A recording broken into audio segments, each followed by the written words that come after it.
ચાલો જોઈએ સ્વાધ્યાય 1.3 નો નવમો દાખલો. નવમો દાખલો છે એમાં શું આપણને આપ્યું છે તો કે નીચેની સંખ્યાનું સમમેય અને અસમમેય એમાં વર્ગીકરણ કરો. તો પહેલો દાખલો શું છે? √23. 23 નું કોઈ વર્ગમૂળ નીકળે નહીં એટલે આ સંખ્યા છે એને આપણે શું કહીશું? અસમમેય સંખ્યા. બરોબર છે? કારણ કે આનું કોઈ વર્ગમૂળ નીકળે નહીં અને જેનું વર્ગમૂળ ના નીકળે એને શું કહેવાય? અસમમેય સંખ્યા. ચલો બીજો પ્રશ્ન શું છે? રૂટની અંદર શું આપ્યું છે? 225. હવે તમે બધાને વર્ગ આવડતા હશે, 8મા ધોરણમાં શીખી ગયા છો તમે. 225 એ કોનો વર્ગ છે? તો કે 225 એ 15 નો વર્ગ છે અને 15 નો વર્ગ હોય એટલે 15 ગુણ્યા 15 આવું લખી શકાય. તો 225 ની જગ્યાએ શું લખ્યું? 15 ગુણ્યા 15.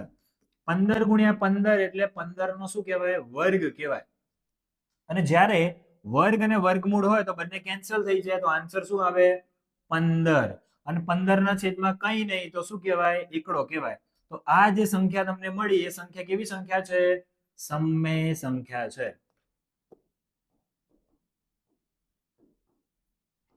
બરાબર છે?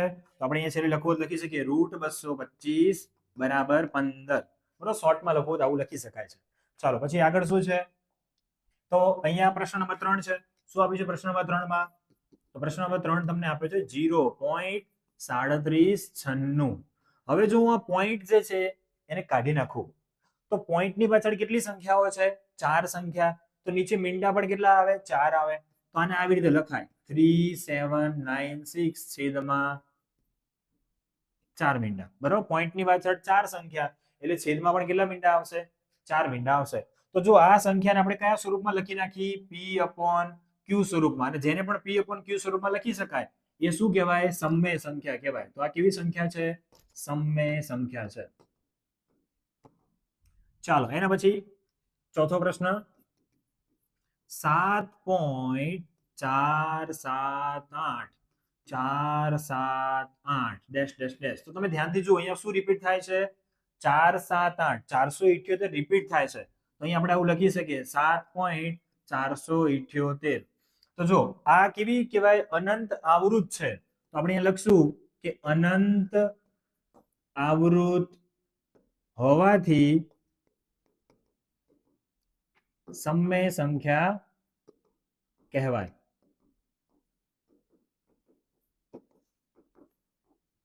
ચાલો છેલ્લો પ્રશ્ન છે આની અંદર 1.10 100 100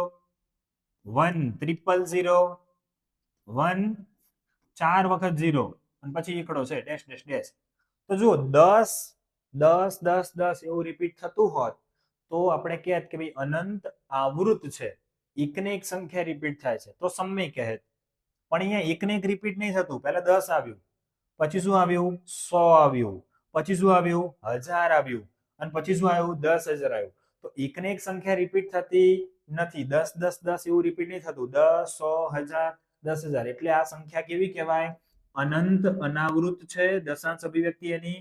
અને અનંત અનાવૃત અભિવ્યક્તિ હોય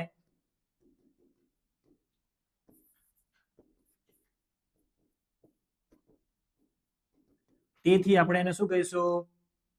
અસમમેય સંખ્યા.